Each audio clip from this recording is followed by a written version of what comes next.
안녕하세요. 오늘은 21강 화폐 공급 및 수요에 대해 배워보겠습니다. 화폐 공급과 화폐 수요에 대해 배워보려면 우리는 가장 먼저 화폐 그리고 통화에 대한 기본적인 지식을 가지고 시작을 해야 하는데요. 그렇다면 다음 장에서 화폐, 통화에 대한 개념부터 먼저 한번 알아보겠습니다. 다들 화폐라는 말은 평상시에도 많이 들어봤을 텐데 지금 화폐를 가장 먼저 떠올리게 된다면 우리 머릿속에는 만원이나 5만원 같은 그런 지폐가 가장 먼저 생각이 날 것입니다. 물론 동전이나 지폐와 같은 현금도 대표적인 화폐입니다. 하지만 경제학을 공부하다 보면 화폐라는 것이 단지 현금만을 의미하는 것은 아니라는 걸 알게 됩니다. 화폐가 어떤 기능을 하느냐에 따라서 그에 따라 초점을 두어 화폐의 범주를 구분하게 되는데요. 화폐라고 불리기 위해서는 과연 어떠한 특성들이 충족되어야 하는지 그 점에 대해 먼저 알아봐야 할 것입니다. 이런 화폐는 기본적으로 아래와 같이 이렇게 기능적 특성에 따라서 구분할 수 있습니다. 먼저 교환의 매개수단입니다. 이것은 화폐가 가지고 있는 가장 본질적인 그런 특성이라고도 볼 수 있는데요. 거래 과정에서 화폐가 일반적인 지불 수단으로 사용된다는 것을 의미합니다. 즉, 어떤 물건을 구매하기 위해서는 우리가 무엇인가를 지불을 해야 하는데 흔히 일상에서 돈이라는 것을 지불하고 내가 원하는 상품이나 서비스를 구매하잖아요. 그래서 판매자가 가지고 있는 것을 내가 가지기 위해서 판매자가 원하는 것과 교환을 해야 하는데 그 매개수단이 바로 화폐입니다. 그래서 현금이라는 그런 돈을 가지고 가장 많은 거래를 하게 되죠. 그렇기 때문에 우리가 화폐라고 하면 당장 돈을 떠올릴 수 있는 것입니다. 하지만 화폐 중에서도 단 현금만이 그런 교환의 매개수단을 충족하는 것만은 아닙니다. 왜냐하면 수표를 통해서도 물건을 살 수 있고 그리고 기업은 어음을 가지고도 거래를 할 수 있잖아요. 그렇기 때문에 현금만 화폐라고는 볼 수 없는 것입니다. 그리고 일반적인 거래 수단으로 활용함에 있어 거래 비용을 줄여주고 그리고 편의성을 도모한다는 측면에서 가장 많이 현금을 활용하기도 하죠. 그래서 현금을 가장 대표적인 화폐 수단이라고도 할 수 있는 것입니다. 이처럼 교환의 매개 수단은 가장 화폐의 본질적인 그런 기능적 특성이라고 할 수 있습니다. 그리고 두 번째는 가치의 저장 수단입니다. 화폐는 한 시점에서 다른 시점까지 구매력을 보관해주는 역할을 하는데 이 말이 무엇인가 하면 가치의 저장 수단을 현금으로 또다시 다른 예시로 들어봤을 때 이 현금을 가지고 오늘 당장 구매를 못한다고 해서 내일 화폐의 가치가 소멸되는 것은 아니잖아요. 그 가치를 고스란히 간직한 채 시간이 흘러도 이 화폐를 가지고 상품을 구매할 수 있는 것이 바로 가치의 저장 수단이라는 기능 때문입니다. 그러나 이것 또한 현금만이 가지고 있는 유일한 특성은 아닙니다. 가치를 저장하는 그런 화폐는 금도 마찬가지이고 다양한 금융자산도 그러한 기능을 하고 있기 때문에 현금이 곧 화폐라는 것이 현금만이 화폐라는 것은 아니라는 것을 증명하게 되는 셈이죠. 마지막으로는 회계의 척도입니다. 이 가치 척도의 기능이라고도 하는데 우리가 흔히 물건을 살 때 연필은 얼마이다, 햄버거는 얼마이다 이렇게 객관적인 가치 평가가 가능하잖아요. 이게 화폐가 가지는 회계적 기능, 가치 척도의 기능이 내재되어 있기 때문입니다. 그리고 연필이 1,000원, 그리고 햄버거가 4,000원이라고 했을 때 햄버거가 연필에 비해 4배나 비싸다고 계산할 수 있는 것도 전부 이러한 특성이 반영되기 때문이죠. 이러한 화폐가 가지는 대표적인 특성이라고 할 수 있는 것이 바로 이렇게 세 가지가 있습니다. 교환의 매개 수단, 그리고 가치 저장의 수단, 그리고 가치 척도의 수단. 이렇게 세 가지는 화폐 파트를 학습함에 있어 반드시 숙지해 두시고요. 그리고 아래에 보시면 화폐 기능에 대한 이런 문제가 이렇게 나올 수 있는데 이러한 문제는 아주 쉬운 편에 속하니까 여러분들이 각자 한번 풀어보시면 될 것 같습니다. 그리고 또 암기해야 할 부분이 있는데 통화의 종류와 그리고 그걸 포함하는 범주를 통하여 통화 지표를 파악할 수도 있습니다. 통화라는 것은 통용적으로 유통되는 화폐라는 의미입니다. 예를 들어서 어떠한 거래를 할 때 어떤 A라는 것이 우리의 그런 거래, 경제 활동에 통용되지 않는 것이라면 이것을 두고는 통화라고 할 수 없겠죠. 이런 통화의 종류도 상당히 많은데 일반적으로 아까 말씀드린 것처럼 통화 지표를 통해서 이런 지표를 통해서 범주를 구분하고 있습니다. 통화 지표라는 것은 통화량이나 그의 변동을 측정할 수 있는 지표인데 이것은 크게 M1과 그리고 M2 이렇게 구분할 수 있습니다.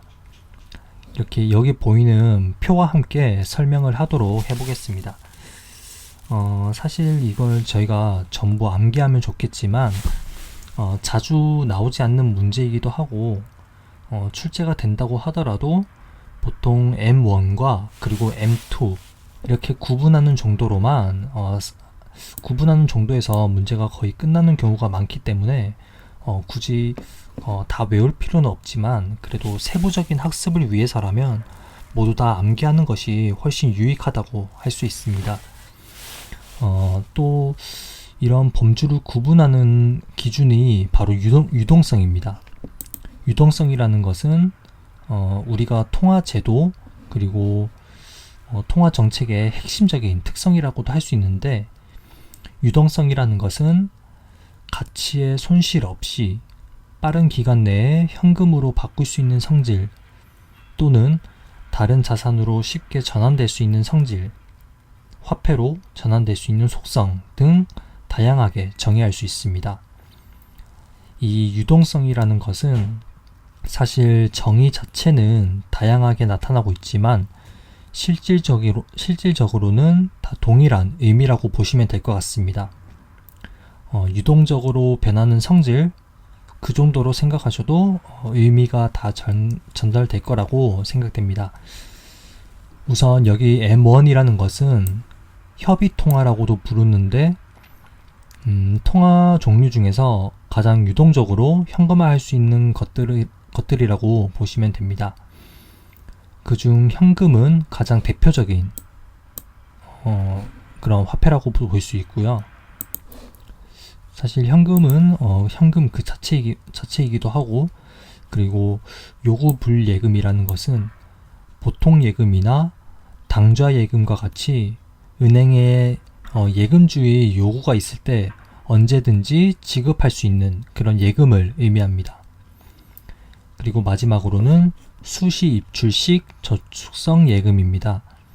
원래 저축성 예금은 M2에 포함되는 항목인데 여기서는 수시 입출식이라는 명칭이 붙으면서 MMDA와 같은 그런 하루에 대한 이자도 지급되는 상품도 취급하기 때문에 이러한 예금은 아주 짧은 기간 내에 현금화할 수 있는 그런 특징이 보통입니다. 그렇기 때문에 현금과 같이 같다는 점에서 차가 나여서 M1에 포함하고 있는 것입니다. 여기서 요구불예금과 그리고 수시 입출식 저축성 예금은 묶어서 결제성 예금이라고도 부릅니다. 그리고 다음은 M2인데요. M2는 광의통화라고 합니다. 협의통화보다는 좀 더 의미가 범위가 넓다고 할 수 있습니다. 협의 통화인 M1에서 이런 M1에서 사실상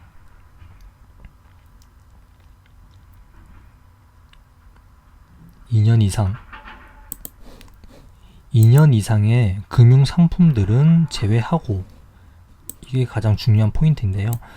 만기가 2년 이상인 상품들은 전부 제외하고, 여기서는 만기 2년 미만인 단기로 이렇게 상품들을 구성했다고 보시면 될 것 같습니다. 그리고 세 번째 줄에서 나와 있는 것은 LF라고 해서, 이게 금융기관 유동성이라고도 하는데, 여기서 대문자 L은 리퀴더티라고 해서 유동성을 나타내는 기호입니다. 거시경제학에서 가장 자주 볼 수 있는 그런 것들이고요. LF는 이제 금융기관 유동성은 이제 금융기관이 공급하는 유동성만을 측정하는 지표이고, 이런 M1, M2와 함께 사실 이 M2에는 이 M1이 포함되어 있다고 보시면 되고요. 사실 이 M1은 이렇게 제외해도 되고, 밑에도 사실 제외해도 되는데, 제가 이거 실수로 넣은 것 같습니다. 아무튼 이렇게 M2와 함께 포함되는 항목들이라고 보시면 되는데, 이것들은 사실 외우면 좋고, 안 외워도 태세 정도에서는 나오지 않을 그런 문제라고 생각되시면 되는데, 세부적인 학습을 위해서는 이왕이면 이 유동성 파트도 외우시는 게 좀 좋을 것 같다고 생각이 됩니다. 마지막은 광의의 유동성이라고 하던데, 이는 우리나라 경제에 풀려있는 전체 유동성을 측정하는 그런 지표입니다.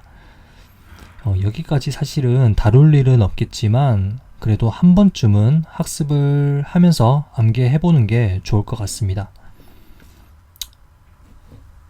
그리고 그렇다면 이러한 통화가 우리 국민 경제에 어떠한 경로를 통해서 공급이 되는지 한번 알아봐야 하는데요.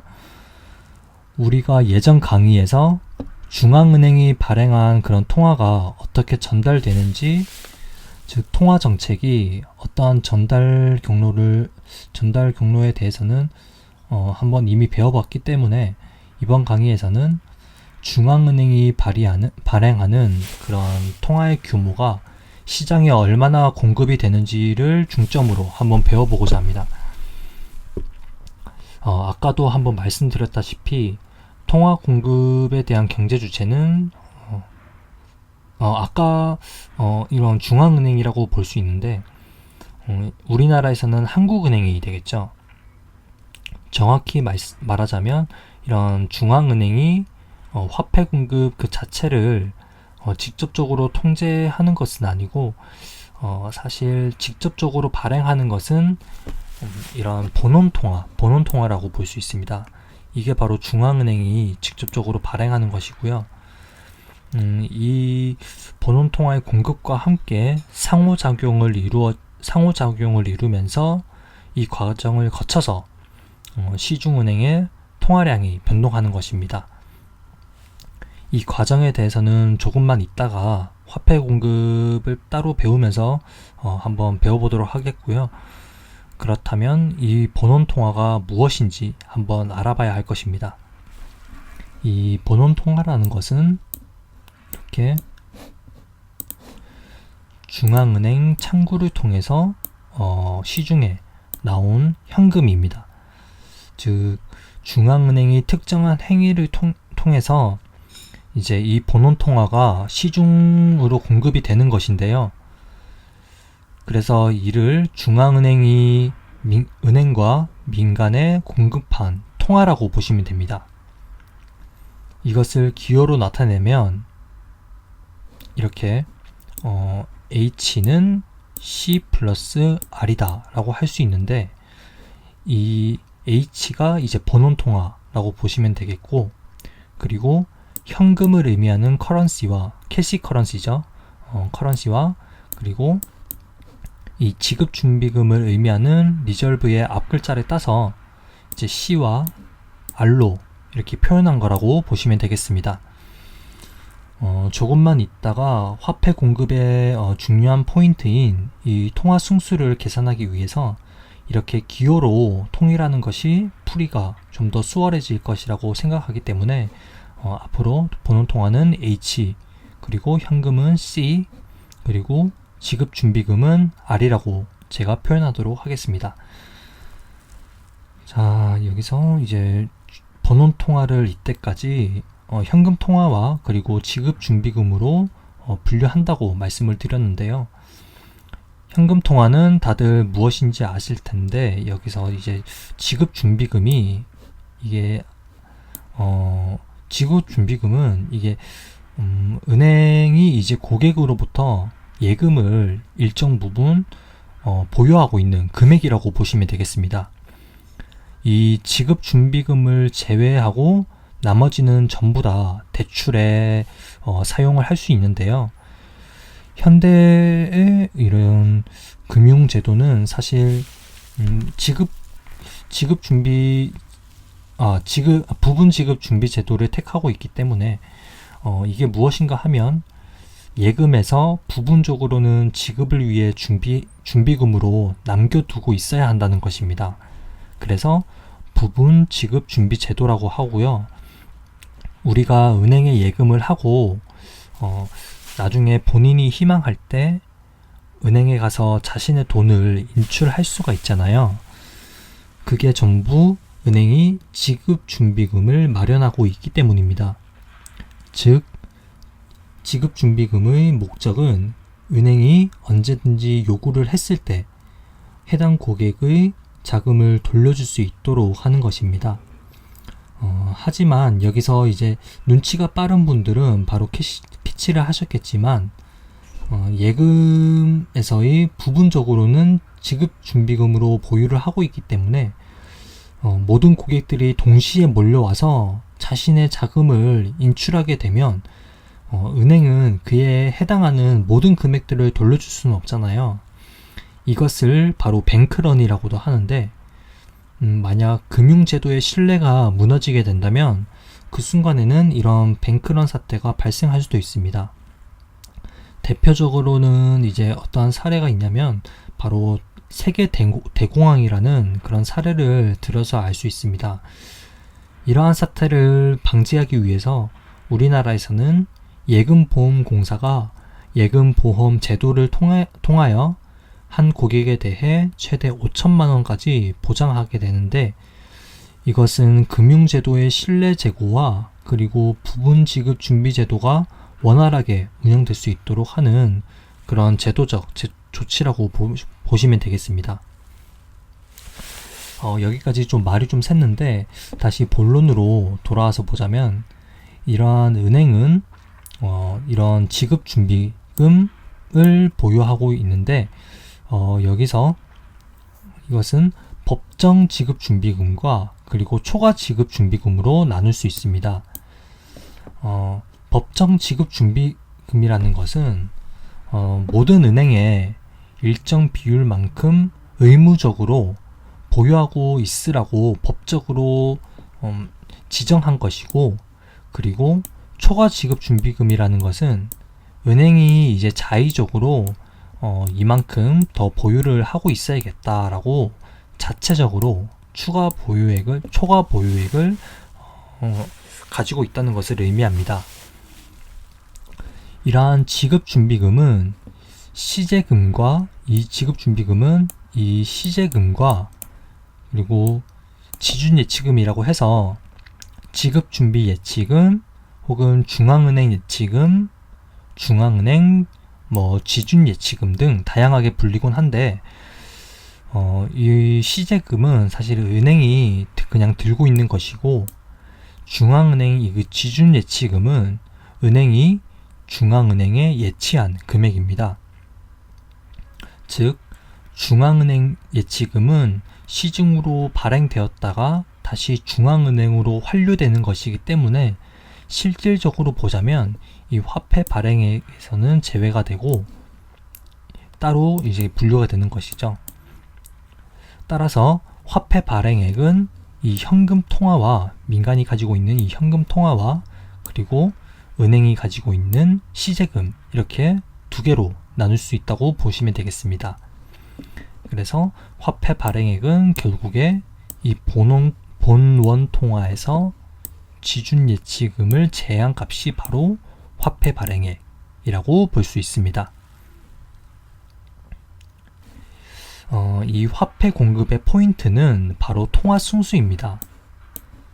제가 처음에 중앙은행이 본원 통화를 공급한다고 했지만 통화 공급은 통제할 수 없다는 걸 말씀드렸던 이유가 바로 이 통화 승수에 의해 영향을 받기 때문입니다.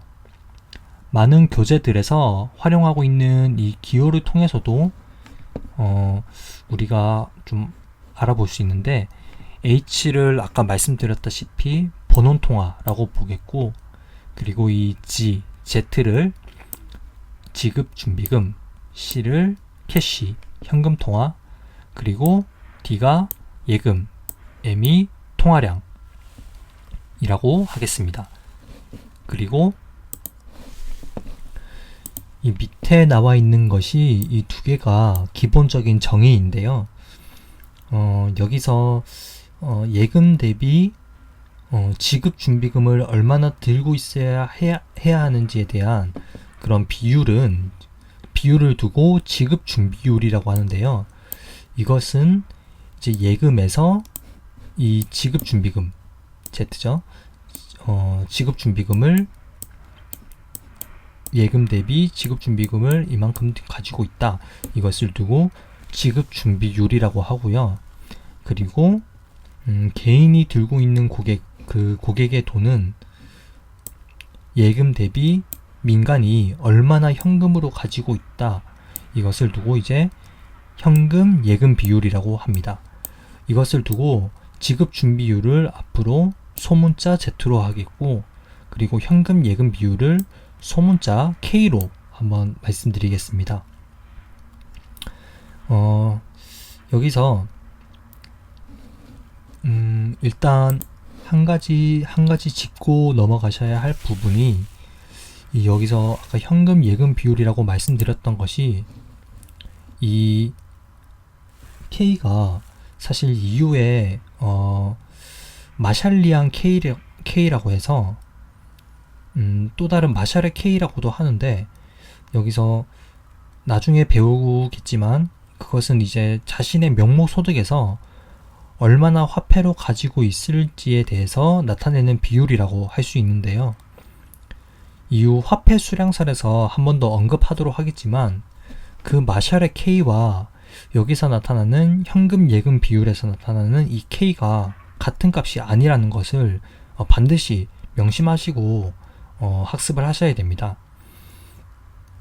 그러니까 나중에 문제를 풀 때도 이것을 통해 동일한 개념이라고 착각하여서 방정식을 세우면 절대 안 됩니다. 이것은 반드시 주의를 하셔야 되고요. 그렇다면 여기서 저희가 가장 중요한 통화 승수, 이거에 대한 식을 한번 도출을 해보도록 하겠습니다. 통화 승수라는 것은 본원 통화가 몇 배만큼 증가하여 통화량으로 도출되는지 계산할 때 사용하는 방법인데, 저희가 이제 ISLM 모형에서도 정부 지출 승수 그리고 조세 승수를 배웠을 때처럼 그 승수값을 의미하는 것이라고 생각하면 이해가 한층 수월하게 될 것입니다. 중앙은행이 본원 통화를 늘렸을 때 통화 승수값에 의해서 과연 얼마나 시중에 통화량이 공급될 것인지, 즉 이 통화 승수가 과연 본원 통화가 과연 얼마만큼 통화 승수에 곱해져서 시중에 통화량이 공급될 것인지, 이렇게 식으로 바꿔주면 결국 통화 승수 곱하기 본원 통화 곱하기 통화 승수가 시중의 전체 통화량이 되겠습니다. 그렇다면 통화 승수를 우리가 이 소문자 M을 구하기 위해서는 이 본원 통화를 우변으로 넘겨 주어서 M을 본원통화 h로 나누게 된다면 이게 통화 승수가 되잖아요. 그래서 이 통화 승수를 결국 통화량에서 본원통화를 나눈 값이라고 정의를 할 수가 있는데, 아까 전에 저희가 살펴봤던 이 수식들을 활용하여서 과연 구체적으로 이 통화 승수의 값이 어떠한 공식으로 나타날 수 있는지 도출할 수 있습니다. 우선적으로 이건 잠시 지우고, 여기서 이 통화량은 현금 플러스 예금이고, 그리고 본원통화는 현금 플러스 지급준비금이라고 할 수 있는데, 여기서 이 C값은, 자, 여기서 현금 예금 비율을 본다면 이게 예금분의 현금이잖아요. 그리고 이게 현금 예금 비율, 소문자 K이고, 여기서 이 예금을 우변으로 넘기게 된다면 이 C값이 K분의 얼마가 되죠? K분의가 아니라 K 곱하기 D가 되잖아요. 그리고 플러스 D, 이것은 뭐다? 결국 K, 이거는 괄호입니다. 괄호고, K 플러스 1 괄호 닫고 D, 네, 이 값이 되고요. 그리고 이 본원통화는 C가 뭐라고 말씀드렸죠? K D 플러스, 그리고 이 대문자 Z인 지급준비금은 이 식을 활용하면 되는데, D분의 대문자 Z는 소문자 Z니까 이 예금을 또 우변으로 넘기게 된다면 이것은 소문자 G에 곱하기 D, 결국 괄호 K 플러스 G는 이렇게 도출되겠습니다. 아까 말씀드린 것처럼 통화 승수는 통화량에서 본원통화로 나눈 값이기 때문에 이 통화량에서 본원통화를 나눈 값, 이 값이 이제 통화 승수가 되겠죠. 그렇다면 이 예금을 의미하는 D는 사라지고 결국에는 여기 소문자 K 플러스 소문자 Z 분의 소문자 K 플러스 1, 이게 바로 통화승수를 나타내는 공식이라고 볼 수 있습니다. 이 공식이 굉장히 중요합니다. 통화승수를 구하는 데 있어 아주 유용하게 활용이 되거든요. 따라서 H 곱하기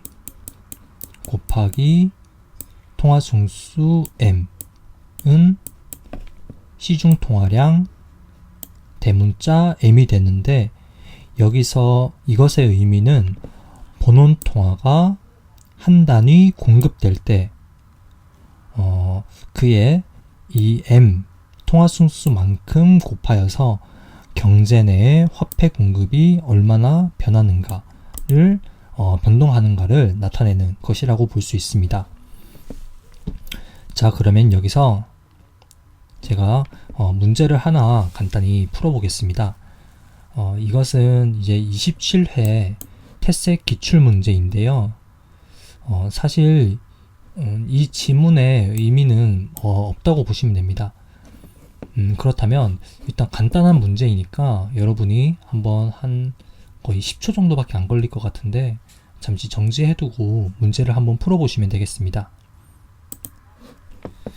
자, 여기까지 사실 읽어도 상관은 없는데 결국에 묻는 것은, 이 문제에서 묻고자 하는 것은 통화승수가 무엇인가를 무엇인지 정의를 한번 물어보는 것이거든요.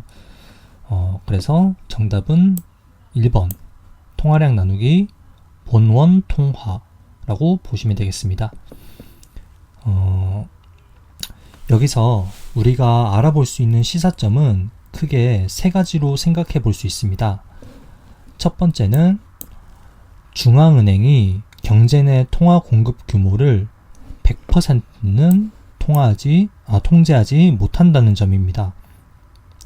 왜냐하면 아까도 배웠듯이 이 본원 통화는 중앙은행에 의해 결정이 되지만 중간에 통화 승수가 이제 개입이 되잖아요.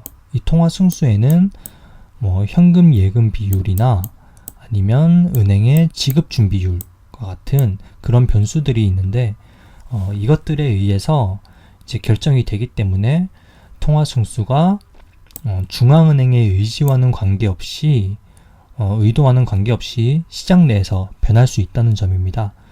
그렇기 때문에 이 통화량, 시중의 통화량, 이 M도 결국에는 중앙은행이 100% 통제하지 못한다는 점입니다. 이것은 이제 금융시장에 대한 그런 신뢰가 무너질 때 더욱 발생 가능성이 커지게 되는데 경제나 그런 금융시장이 불안해져서 은행이 이제 대출을 하기에 리스크가 더욱 커지게 되고 그에 따라서 은행이 초과 지급 준비금을 더욱 쌓게 되어서 지급 준비금이 기존보다 더욱 높아지게 된다면 이 지급 준비율이 기존보다 더욱 높아지기 때문에 통화 승수값이 하락하는 그런 결과가 발생할 수 있습니다. 그리고 지급 준비율 뿐만 아니라 금융시장의 불안이 민간의 심리에도 영향을 미치게 되면서 이제 민간 경제 주체가 이전보다 더욱 많은 그런 현금을 보유하고자 한다면 이 현금 예금 비율도 기존보다 더욱 커지기 때문에 이 통화 승수값이 일정한 값을 유지하지 못하고 오히려 더 하락하는 그런 결과가 발생하게 된다는 것입니다. 그렇기 때문에 중앙은행이 본원 통화를 증가시켰을 때 과연 시중에 통화량이 얼마나 증가하게 될지 예측하기가 어려워진다는 점에 있습니다. 그리고 둘째, 신용 창조 과정에서 화폐 시장에서는 은행 밖으로 현금이 누출되기 때문에 은행의 초과 진급 항상 이 통화 승수가 최대치를 달성하지 못한다는 점에 있습니다. 왜냐하면 은행의 초과 지급 준비금 때문에 항상 통화 승수값은 최대치보다 그 이하의 상태에서 승수값을 가진다는 것입니다. 경제 주체들의 이게 어떠한 행동 원리에 따른 결과인데 그렇다면 통화 승수의 값이 언제 최대치를 달성하게 되는 것일까요? 그것은 바로 셋째, 이론적으로 봤을 때는 통화 승수의 최대값이 이 지급 준비율 분의 1이라고 할 수 있습니다. 왜냐하면 K가 이제 현금 예금 비율이고 아까 봤을 때 이 통화 승수 값이 이런 값을 가지게 된다고 했잖아요. 여기서 K가 현금 예금 비율이고 Z가 지급 준비율이라고 했을 때 아까 봤던 이 통화 승수 식에서 K가 높을수록 그리고 이 Z가 높을수록 통화 승수 값이 낮아진다고 했기 때문에 반대로 통화 승수 값이 높아지게 되려면 그와 반대로 이 현금 예금 비율이 낮아져야 하고 그리고 지급준 비율이 낮아져야겠죠. 그렇다면 이것이 언제까지 낮아질 수 있는가 한다면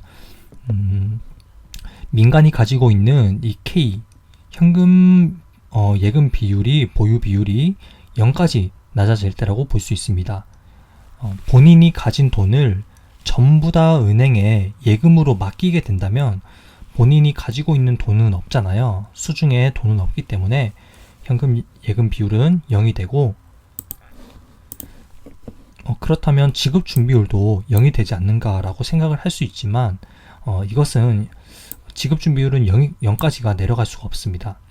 왜냐하면 아까도 설명을 드렸겠지만 법적으로 반드시 일정 기준치의 비율을 충분하게 가지고 있어야 되는 것이 바로 법정 지급 준비율의 준비율이기 때문에 그렇게 법적으로 제약받는 부분이 고려한다면 이론상으로는 이 비율은 0까지 내려갈 수가 있고, 그리고 이 부분은 법정 지급 준비율까지 보유를 하고 있어야 되기 때문에 실질적으로는 법정 지급 준비율 분의 1, 이것이 이제 통화 승수의 최대값이라고 할 수 있는 것입니다.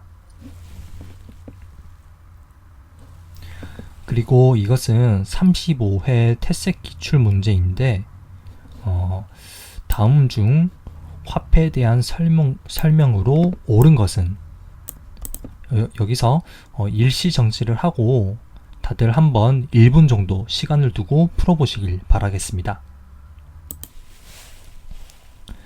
자, 1번. 현재 우리나라의 화폐는 태환화폐이다. 이것은 틀렸죠. 우리나라는 화폐는 태환화폐가 아니라 불태환 화폐입니다. 우리나라의 화폐의 가치는 금에 고정시켜 놓은 화폐가 아니죠. 그리고 2번.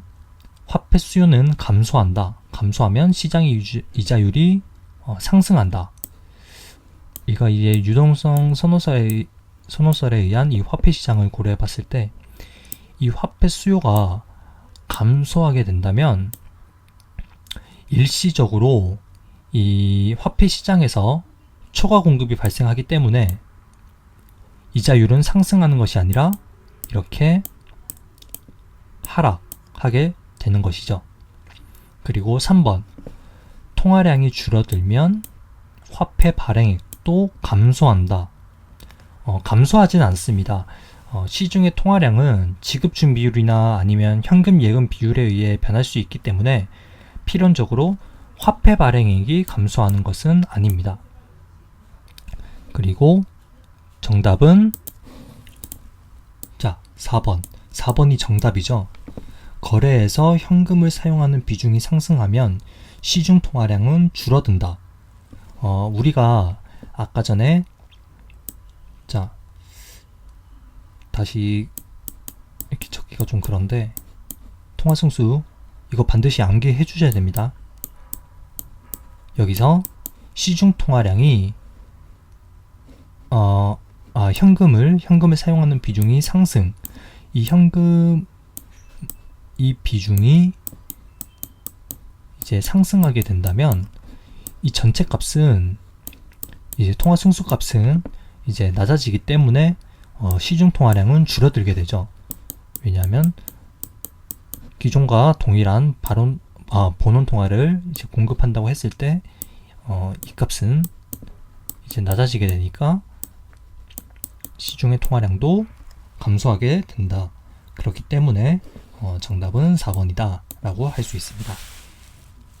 그리고 5번 문제는, 이건 저번에 우리가 통화정책 경로에서도 배웠던 적이 있는데, 재할인율을 할인하게 된다면, 인하하게 된다면 그만큼 시중의 통화량은 증가하게 되고, 그리고 공개시장에서 공개시장 조작을 통해서 이제 국공채를 중앙은행이 매입을 하게 된다면 그만큼 경제 내에 통화량이 더욱더 풀리게 되는 것이기 때문에 통화량이 증가하게 되겠죠. 그래서 어떻게 변화하는지 알 수 없다가 아니라 반드시 증가한다 라고 할 수 있습니다. 그리고 다음 장은 화폐 수요 이론, 이 전개 과정을 살펴보기 위해서 우리가 먼저 화폐 수량설에 대해서 알아봐야 하는데요. 화폐 수량 이론의 핵심이라고 할 수 있는 이 화폐 수량설은 사실 이전에 우리가 화폐 공급 이론에서도 배울 수 있었습니다. 왜냐하면 이것은 화폐 공급의 변동이 물가의 변동에 영향을 미치는 그러한 물가 결정 이론에 활용이 되거든요. 이러한 화폐 수량설은 물가 결정 원리에 대한 고전학파의 일종의 가설인데, 이것은 화폐 공급 측면에서도 분석을 할 수 있고, 그리고 화폐 이론에서 아주 유용하게 활용되는 그런 가설이라고 볼 수 있습니다. 그럼 먼저 이 화폐 수량설에 대해 배워보고, 그리고 화폐 수요를 한번 배워보도록 하겠습니다.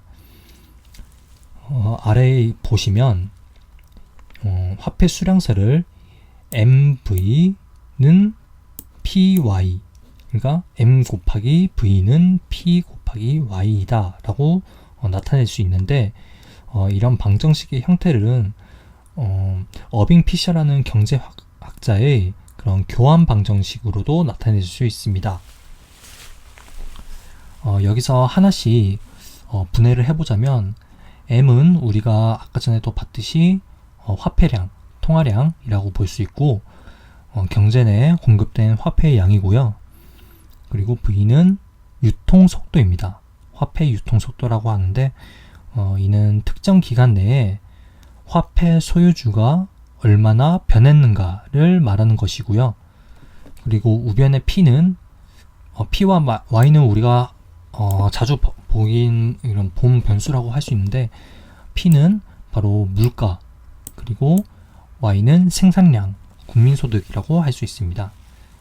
이건 거시경제를 저희가 배우면서 많이 봤던 사항들이기 때문에 다소 이질감은 없다고 생각합니다.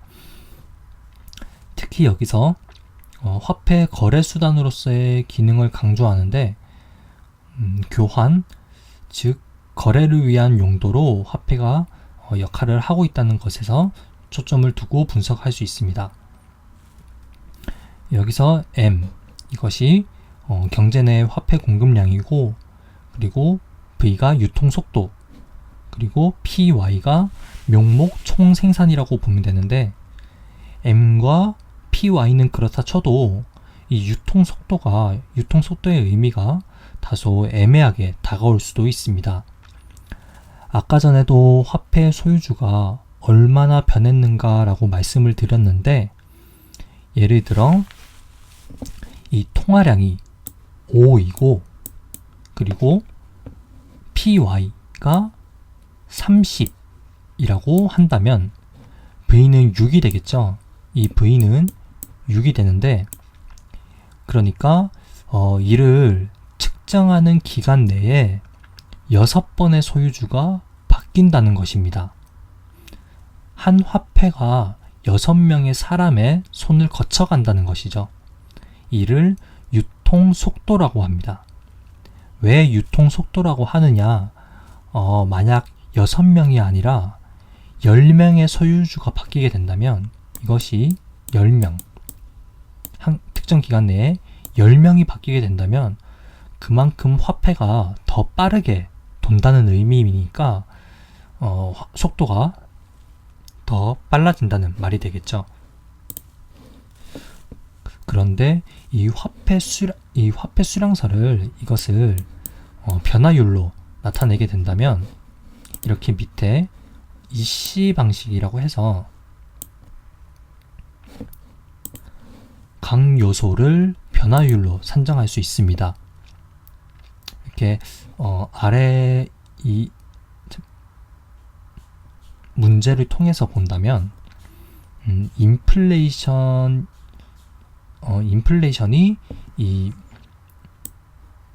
이제 물가 상승, 이 물가의 변화율이 이제 물가 상승에 대한 변화율이기 때문에 이것이 이제 2%라고 할 수 있고, 그리고 실질 성장률이 3%다.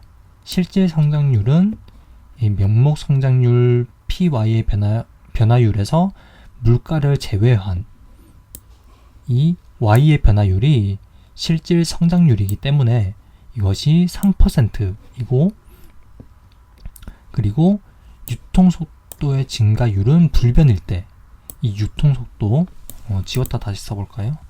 이게 2%, 인플레이션율이 2%, 그리고 실질 성장률이 3%, 그리고 유통속도 증가율이 이제 불변이라고 했을 때 이것은 0%가 되겠죠. 그렇게 된다면 이것은 항등식에 의해서 이 통화량 화폐 공급의 증가율은 5%가 된다는 것입니다. 5%. 이만큼의 명목소득의 증가율을 5%의 명목소득의 증가율을 위해서라면 중앙은행이 이만큼의 화폐 공급의 증가율을 유지해야 한다는 것입니다. 이 화폐 수량설의 항등식을 잘 기억해 주셔야 다른 문제도 손쉽게 잘 풀 수가 있습니다. 그런데 이 고전화폐의 경우에는 사실 이 유통속도라는 것이 이 유통속도라는 것이 일정하게 변하는 것이 아니라 사회나 혹은 뭐 경제 내의 어떤 관습에 의해서 정해져 있다고 보고, 게다가 이 생산량 수준은 그 경제의 생산 수준, 생산 능력에 의해서 일정하게 고정되어 있다고 보기 때문에 완전 국민 소득 수준에서 고정되어 있다고 보고, 그리고 이 유통 속도도 상수로 취급을 하기 때문에 결국에는 이 고전화폐가 주장하고자 하는 것은 이 통화량 M의 이것의 변동이 결과적으로 물가 P의 변동으로 바로 연결된다고 주장을 합니다. 그래서 이를 가지고 고전화폐가 주장하는 물가 결정 원리라고 볼 수 있는데요. 사실 이 고전화폐는 화폐 중립성을 주장합니다. 이 화폐 중립성이라는 것이 무엇이냐고 한다면, 화폐 공급의 변화는 이 실질 변수, 그러니까 여기서는 실질 생산량이 있잖아요. 이것에 영향을 미치지 못한다.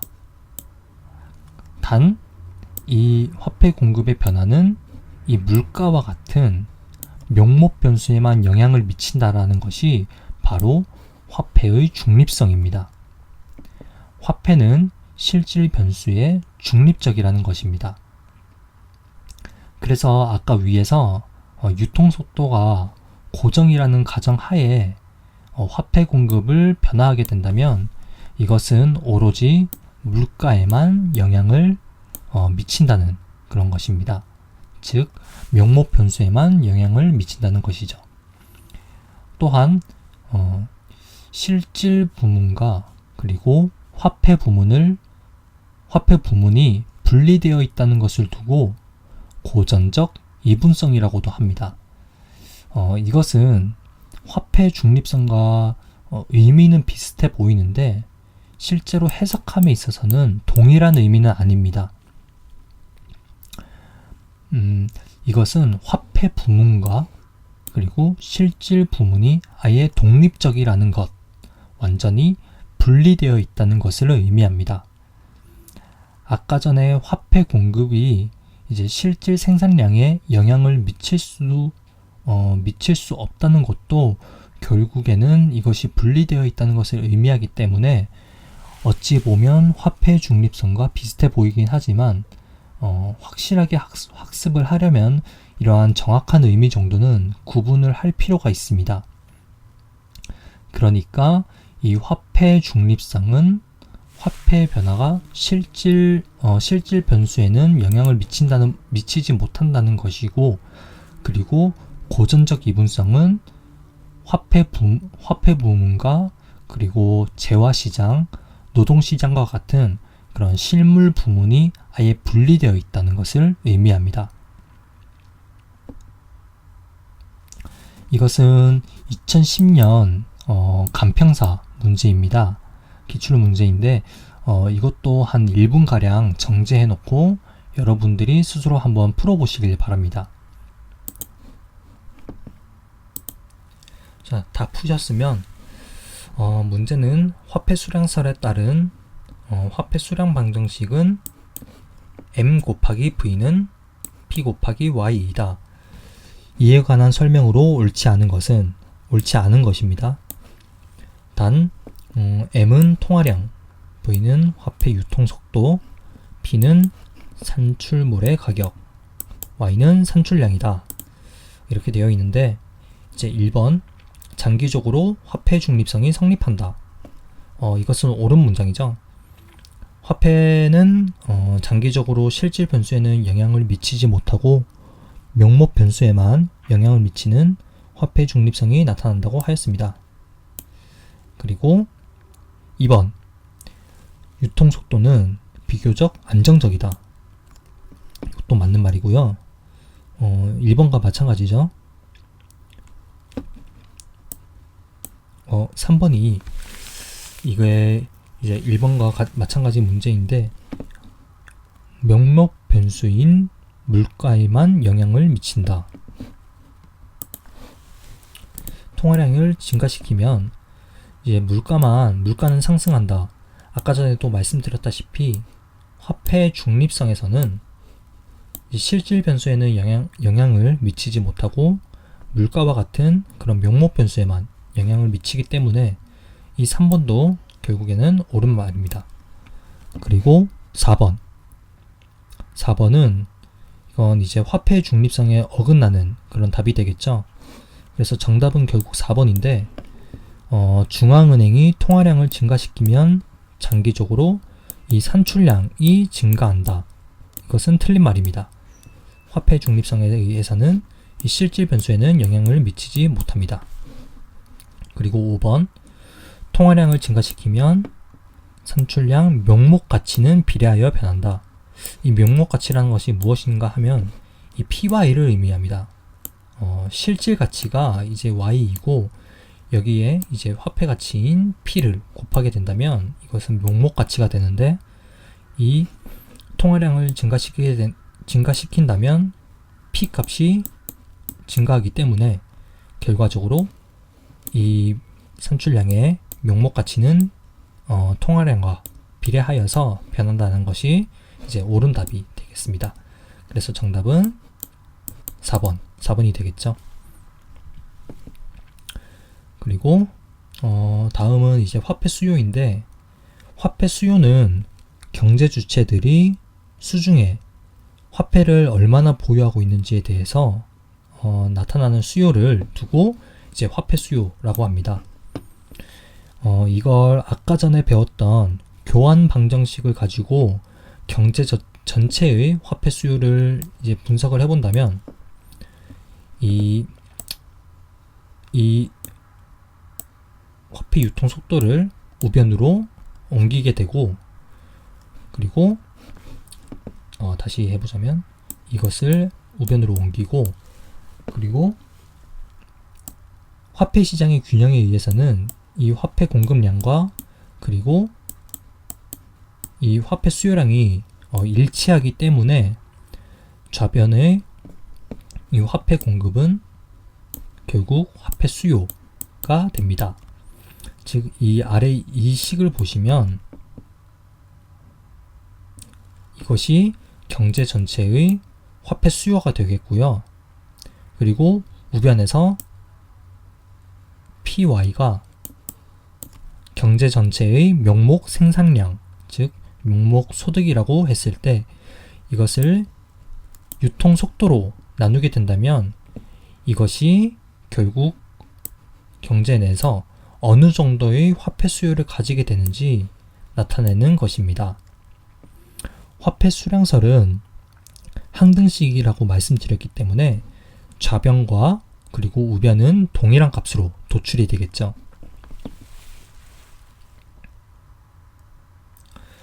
그리고 현금잔고 수량설, 이것을 현금잔고 방정식이라고도 하는데, 이는 케임브리지 대학의 알프레드 마샬이라는 경제학자가 주창한 이론입니다.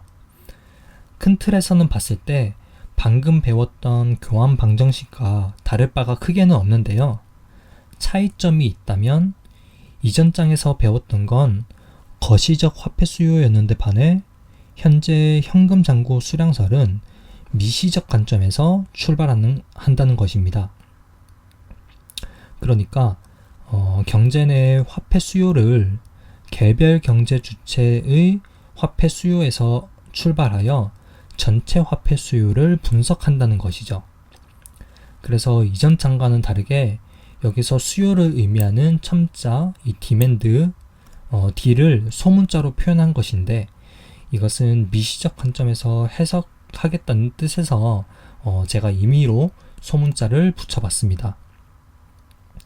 먼저 개인의 명목 화폐 수요 MD는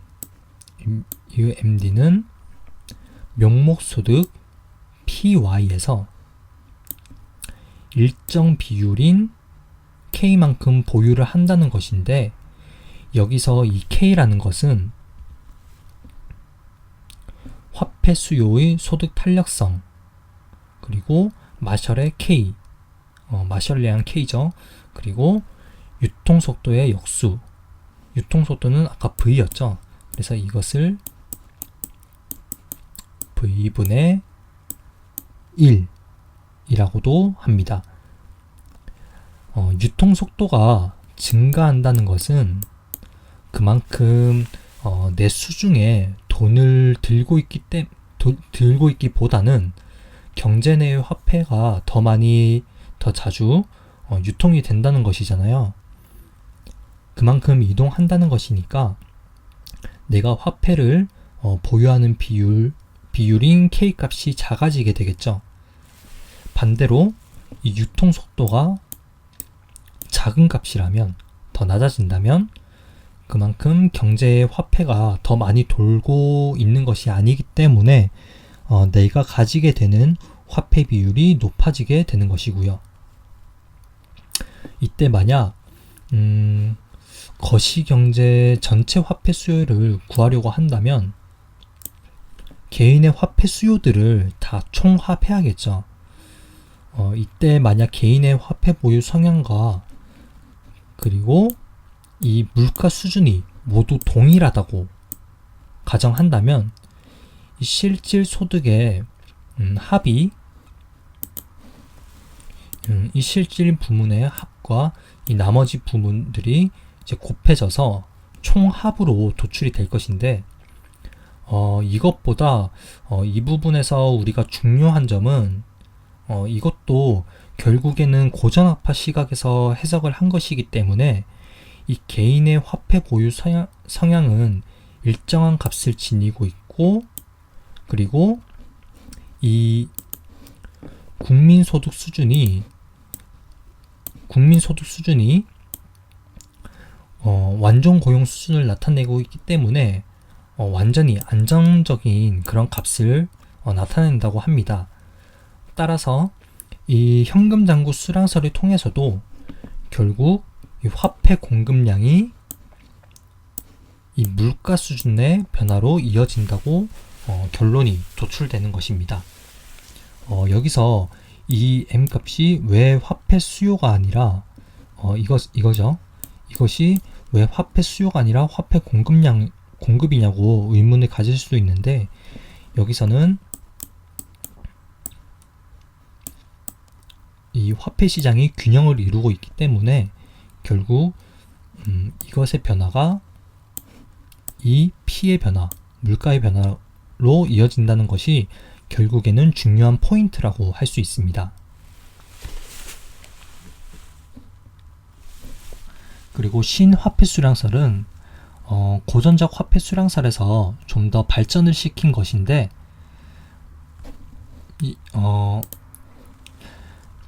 밀턴 프리드먼이라는 경제학자에 의해서 발전이 되었습니다. 신화폐 수량설이 고전적 화폐 수량설과 어떠한 주요한 차이점을 보이고 있냐면 우선적으로 이 V나 마샬의 K, 아까 전에 배웠죠? 마샬의 K 혹은 유통속도의 역수, 이것을 고전적 화폐 수량설에서는 일정한 상수 값으로 봤기 때문에 안정적인 값이라고 해석을 하였습니다. 그래서 이 화폐 수요의 크기를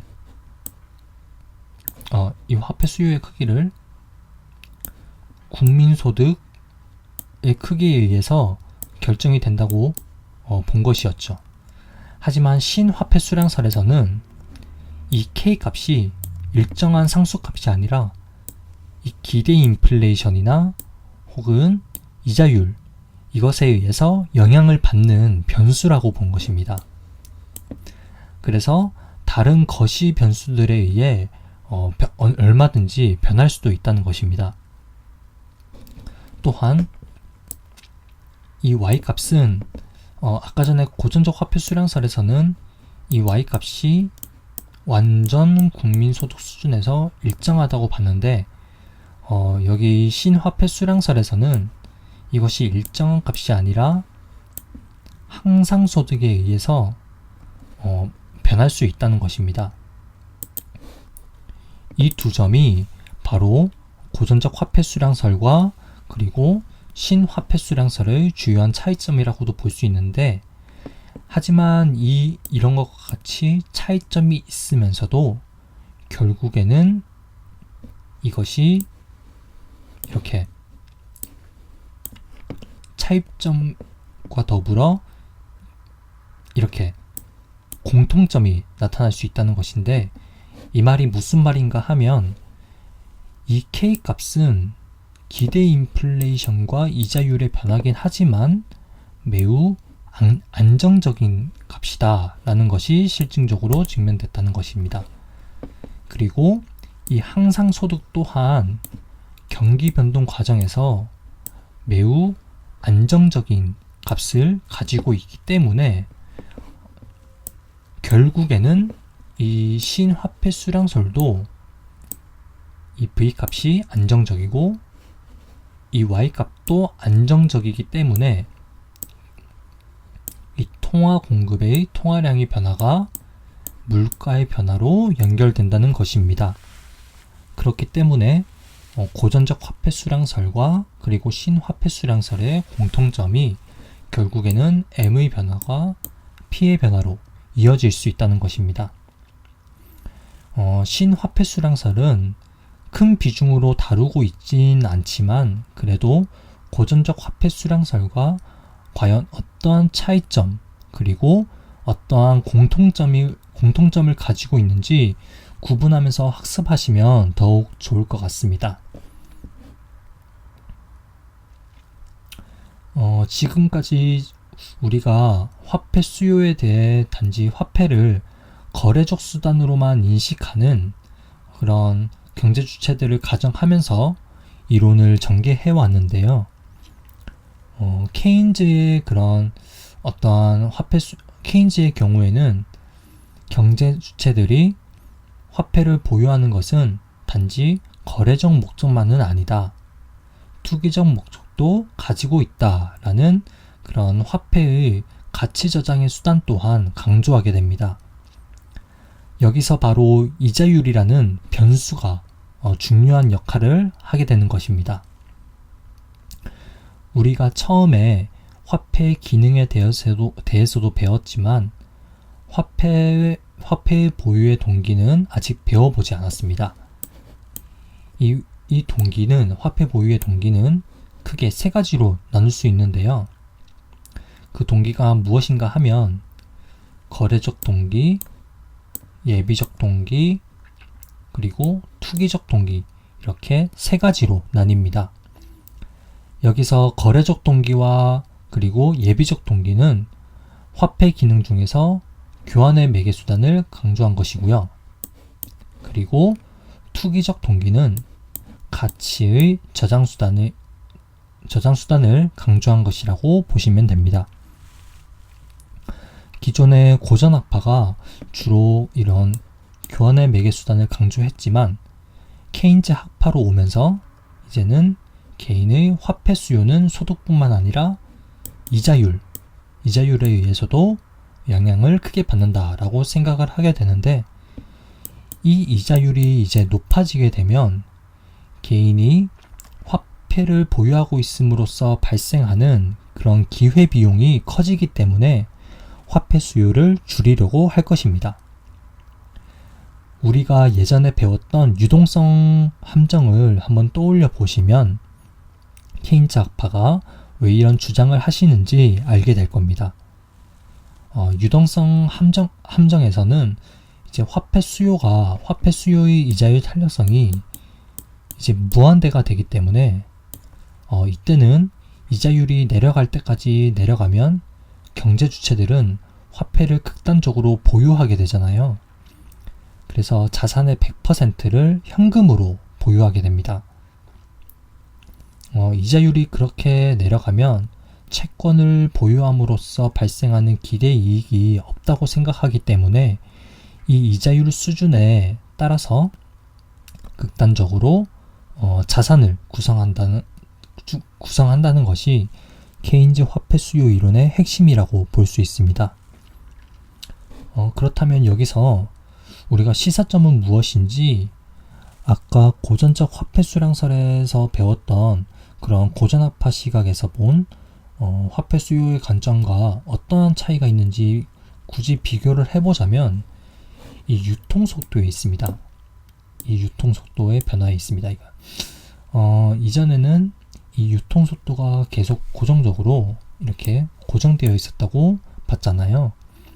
하지만 여기 케인즈 학파의 시각에서는 이것이 이